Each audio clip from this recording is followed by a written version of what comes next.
Right, we're out here in the wild Devonshire countryside to see if this heat wrap really works. We're armed with one Cummins 6BT test rig, a tub of white diesel, and a pack of octopus. Let's do this. Right, to help us with this very important scientific study, Topdon have been very kind as to send us this little thermal imaging camera that plugs into your phone. So what we're going to do is we're going to rig this up, and with our wonderful 4-inch stainless straight pipe here, we're going to fire it up, run the engine at many RPMs for many minutes, track the temperature change, let it all cool off, and then we'll heat wrap it and see what the difference is. Right, so we're going to set this thermal imaging camera up, so it just plugs in the bottom here, and then it turns your phone into. You come have a look here, please. Turn it here. Enable thermal imaging. Confirm. Whoosh. And we get lots of fancy colours. Oh look, George is, as we know, rather hot. Okay, so we can see now that the exhaust is cool. So we'll set this up here like this. George. Yeah. Kind of in the way. Right, let's fire up the test rig.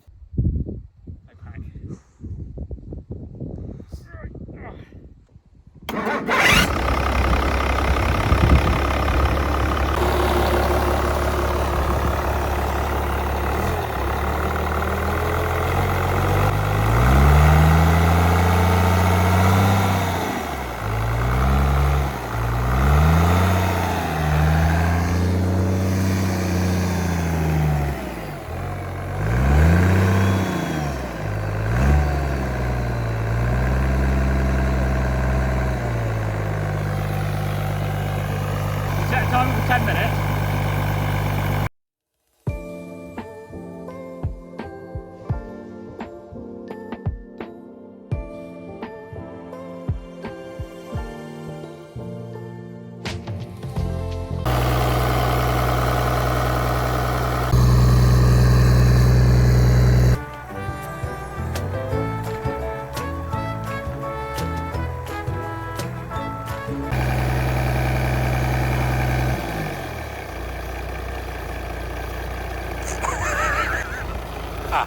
Oh, is that just because we've...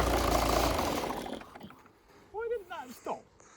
Because you'd forced it open with a bit of wood? Odd. Anyway, that's the 10 minutes up. So let's see on the camera now. Let's have a little look how warm it is. Oh yeah. Oh, that bit's warm, isn't it? Look at that. About 90 degrees on that elbow. That's not quite bacon cooking temperature, is it? But there we are, that's it. So we're about 90 degrees out the back of the turbo. So what we'll do now, well, let's see if we can cook some bacon on it first, shall we? And then we'll let it cool off, heat wrap it, and go again.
Okay, so we've successfully cooked dinner.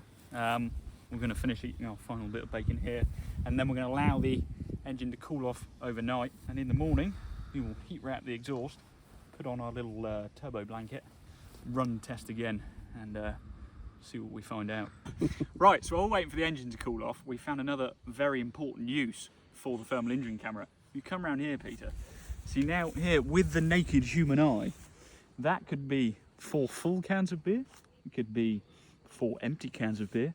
It could be 2 empty, 2 full. We just don't know. And there's no way to tell just by looking at them, unless you've got a thermal imaging camera.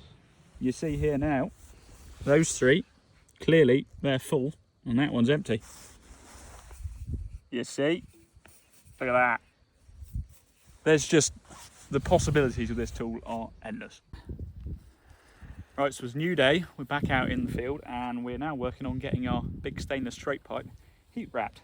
So we get this done, fire it up, run the test again. We're heat wrapping it. I got it in the intro, don't you worry, mate. Right, so we've got the exhaust heat wrapped, so we're going to fire her up, get the camera rigged up, and run this again. So here we go, let's just...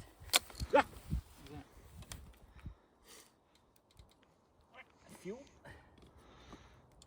Now up.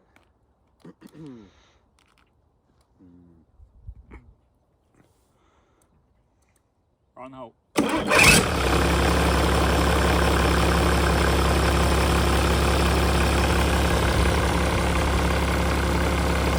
Right, set the camera up.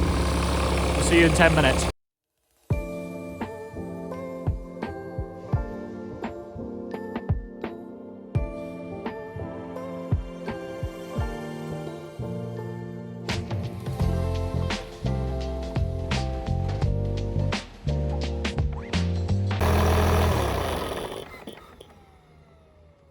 Vacuum pump sounds awful, doesn't it? Right, well, that's the 10 minutes up. Let's go and inspect the exhaust.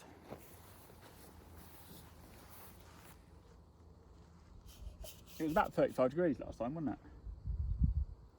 That's about 55 now, which is good.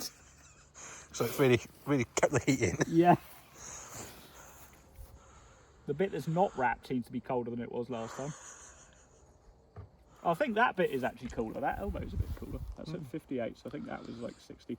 I'll have a look back through the footage, and then I'll come up with my answer. With your hypothesis. But you guys will know already. Obviously, I need to, I don't like to make assumptions. I always want to review the data beforehand.